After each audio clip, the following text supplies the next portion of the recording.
नमस्कार। दृष्टि आईएएस के ऑडियो आर्टिकल प्रोग्राम में आपका स्वागत है। आज का हमारा आर्टिकल सूफीवाद और उसके योगदान पर आधारित है। इसमें टीम दृष्टि के इनपुट्स भी शामिल हैं। ये ऑडियो आर्टिकल सामान्य अध्ययन प्रश्न पत्र 1 के भारतीय विरासत एवं संस्कृति खंड से जुड़ा है। तो आइए लेख की शुरुआत करते हैं।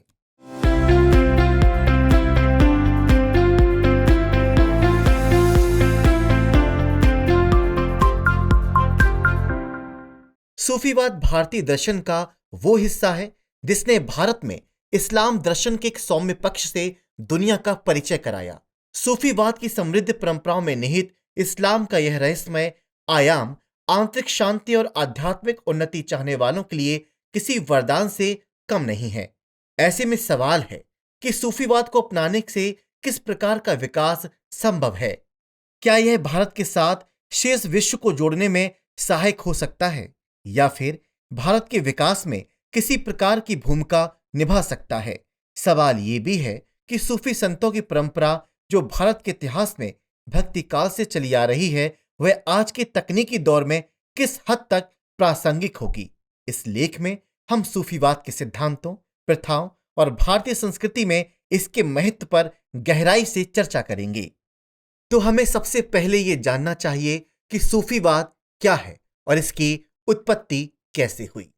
इस्लाम की शुरुआती दौर में धार्मिक और राजनीतिक संस्था के रूप में खिलाफत की बढ़ती विचारधारा के विपरीत कुछ आध्यात्मिक लोगों का झुकाव रहस्यवाद और वैराग्य की ओर अधिक बढ़ने लगा।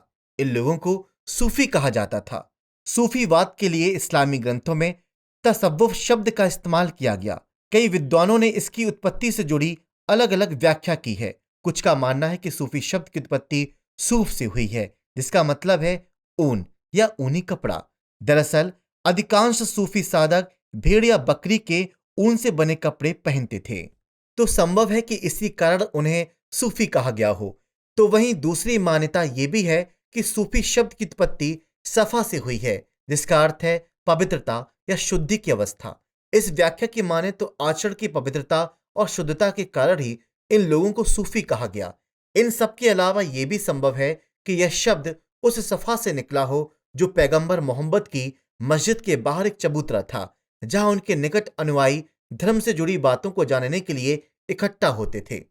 दरअसल सूफियों ने इस्लाम धर्म में मौजूद रूढ़िगत मान्यताओं और धर्माचार्यों द्वारा की गई कुरान और सुन्ना की बौद्धिक व्याख्या की आलोचना की और मुक्ति पाने के लिए ईश्वर की भक्ति और उनके आदेशों को मानने की बात कही। इसके अलावा सूफियों ने पैगंबर मोहम्मद को इंसान एक कामिल बताते हुए उनका अनुसरण करने की शिक्षा भी दी। चलिए अब जानते हैं कि सूफियों की परंपरा और भारत में इनके विकास को। सूफीवाद का विकास इस्लाम के अंदर आई विकृतियों को सुधारने के तौर पर हुआ था, जो 11वीं शताब्दी तक आते आते एक पूर्ण विकसित आंदोलन बन गया। इस आंदोलन का सूफी और कुरान से जुड़ा अपना साहित्य था। 12वीं सदी के आसपास इस्लामी दुनिया में कई तरह के सूफी सिलसिलों का गठन होने लगा। अबुल फजल की आईन अकबरी में 14 सूफी सिलसिलों का जिक्र मिलता है, जो मुख्य रूप से 2 हिस्सों में विभाजित थे। इनमें पहले वे लोग थे जो इस्लामी विधान या शरिया को मानते थे और खानकाहों में रहकर पीर एवं मुरीद की कड़ी को आगे बढ़ाते थे। ये सिलसिले बाशरिया कहलाते थे। वहीं कुछ रहस्यवादियों ने सूफी सिद्धांतों की मौलिक व्याख्या के आधार पर नवीन आंदोलनों की नींव रखी।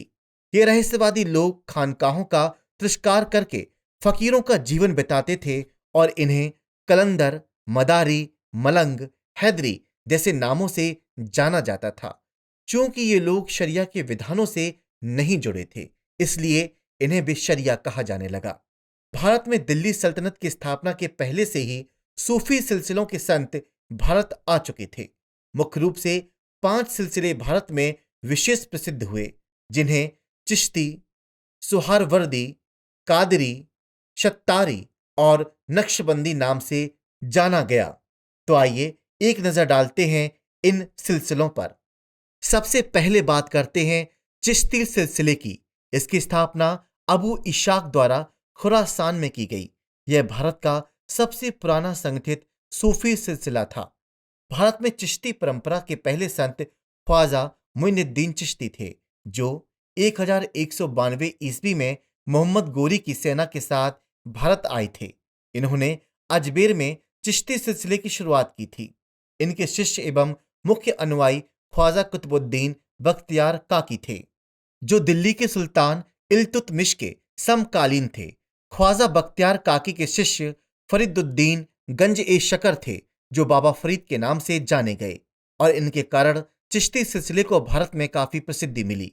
सिख गुरु अर्जुन देव ने गुरु ग्रंथ साहिब में इनकी वाणी का संकलन कराया।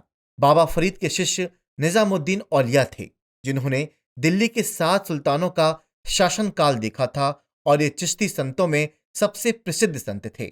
कवि अमीर खुसरो इनके प्रिय शिष्य थे। ऐसा कहा जाता है कि अमीर खुसरो की मृत्यु संत निजामुद्दीन औलिया की मृत्यु के अगले दिन ही हो गई थी।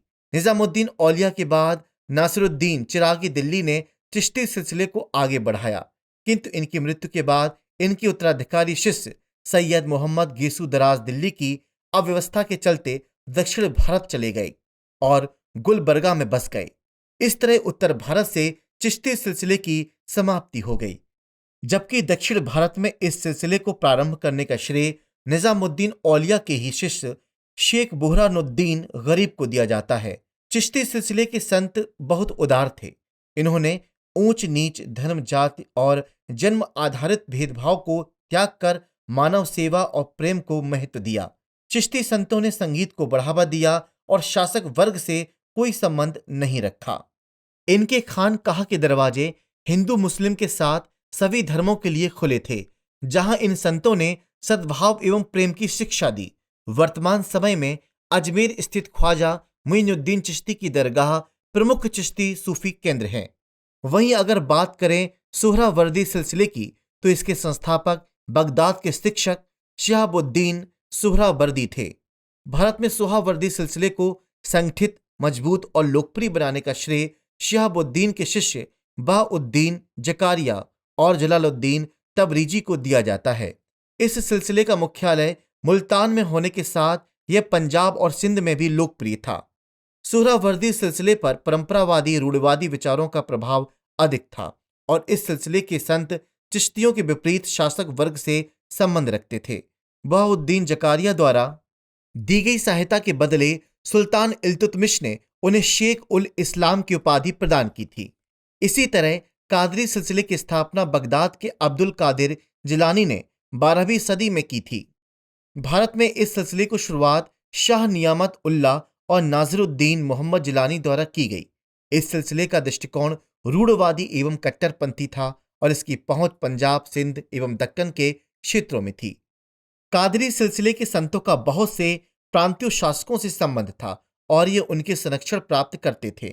इस सिलसिले के सबसे प्रमुख संत शेख मियां मीर थे।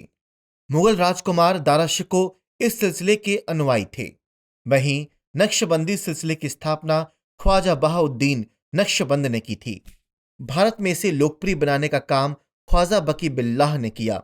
यह सिलसिला सबसे कट्टरपंथी सिलसिले के रूप में जाना जाता है, जो संगीत विरोधी था। इसके प्रसिद्ध संत शेख अहमद सरहिंदी इस्लाम के प्रबल समर्थक थे। ये अकबर और जहांगीर के समकालीन थे, और इन्होंने अकबर की उदार धार्मिक नीतियों का विरोध किया था। मुगल शासक औरंगजेब इस परंपरा का समर्थक था। शत्तारी सिलसिले की अगर बात की जाए तो भारत में इसकी स्थापना शाह अब्दुल शत्तार द्वारा 15वीं शताब्दी में की गई। इसका प्रभाव जौनपुर, बंगाल और मालवा के क्षेत्रों में देखा जाता था। इस सिलसिले के संतों ने भी राज्य का संरक्षण लेते हुए शासक वर्ग से संबंध बनाए रखा और हिंदू एवं इस्लाम धर्म के समन्वय का समर्थन किया। इस सिलसिले के सबसे प्रसिद्ध संत ग्वालियर निवासी हजरत मोहम्मद गौस थे, जिनका सूफी संगीत के विकास में महत्वपूर्ण योगदान था। अकबर के दरबार के प्रसिद्ध संगीतज्ञ तानसेन इनके शिष्य थे। इस प्रकार सूफियों की परंपरा अलग अलग समय और स्थान के अनुरूप ढलती रही, लेकिन प्रेम, उदारता और सद्भाव इन आंदोलनों का प्रमुख विषय बना रहा, क्योंकि सूफियों का दर्शन ईश्वर के एकत्व के सिद्धांत पर आधारित है। इसलिए उन्होंने कर्मकांड, जातिवाद, घृणा और सांप्रदायिकता जैसी बुराइयों की आलोचना की। यही कारण है कि भक्तिकाल सूफी परंपरा के बिना अधूरा माना जाता है। चलिए अब समझते हैं सूफियों का दर्शन और भक्तिकाल से इसके जुड़ाव को। सूफियों का मूल प्रभाव इस्लाम का है, लेकिन सूफी संतों ने इस्लाम के पारंपरिक विचारों में संशोधन करते हुए तसव्वुफ के दर्शन को मान्यता दी है।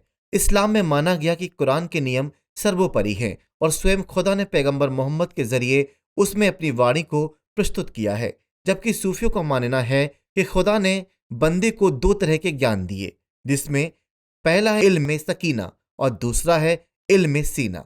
जहां इल्म सकीना का मतलब ऐसे ज्ञान से है जो खुदा ने पैगंबर मोहम्मद के जरिए यानी कुरान के रूप में सभी को दिया है, वहीं इल्म सीना वह ज्ञान है जिसे खुदा ने साक्षात बंदे के हृदय में स्थापित किया है। सूफियों की नजर में इल्म सीना ज्यादा प्रमाणिक है। इसके अलावा सूफियों पर भारतीय उपनिषद दर्शन के अद्वैतवाद और प्लॉटिनस के नव्य प्लेटोवाद का भी प्रभाव है। सूफियों के अनुसार व्यक्ति अपनी साधना के जरिए खुदा से एक हो सकता है, यानी अहम ब्रह्मास्मि का भाव यहां अनहलक बन जाता है। इसके अलावा सूफियों ने साधना की 4 अवस्थाएं बताई हैं। इसमें पहली अवस्था है शरीयत, जिसमें कुरान के नियमों का पालन किया जाता है। दूसरी अवस्था है तरीकत, जिसमें हृदय शुद्धि के साथ ईश्वर की वास्तविक साधना शुरू होती है। तीसरी अवस्था है मारिफत, जिसका मतलब है ईश्वर की अनुभूति होना। और चौथी एवं आखिरी अवस्था है हकीकत, जिसमें बंदे को खुदा की प्राप्ति होती है और वह फना होकर वका यानी अनश्वरता की स्थिति प्राप्त करता है। लेकिन सवाल यह है कि वर्तमान समय में सूफीवाद की प्रासंगिकता क्या है।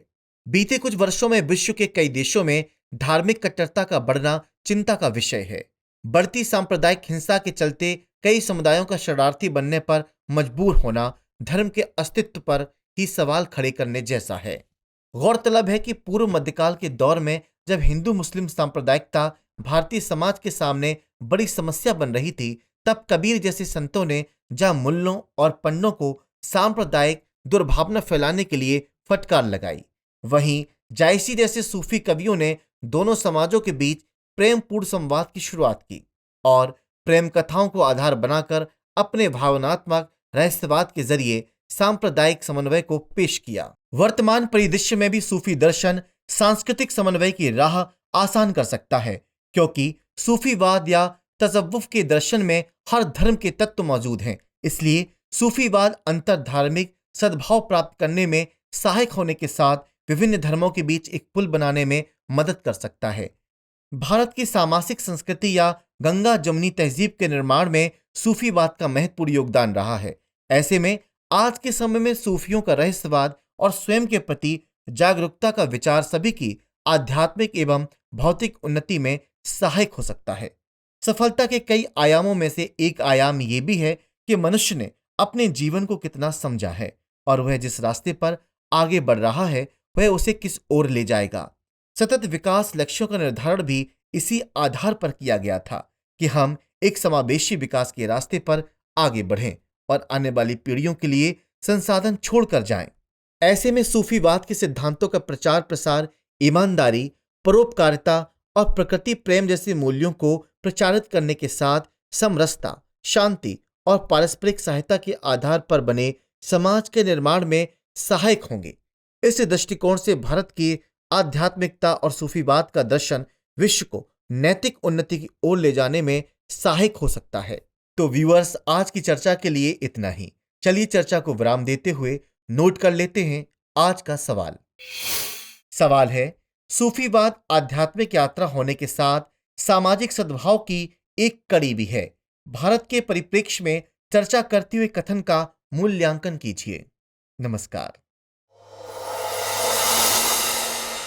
डियर व्यूअर्स, अपने एग्जाम की तैयारी को और बेहतर करने के लिए हमारे चैनल को लाइक, शेयर और सब्सक्राइब करना न भूलें।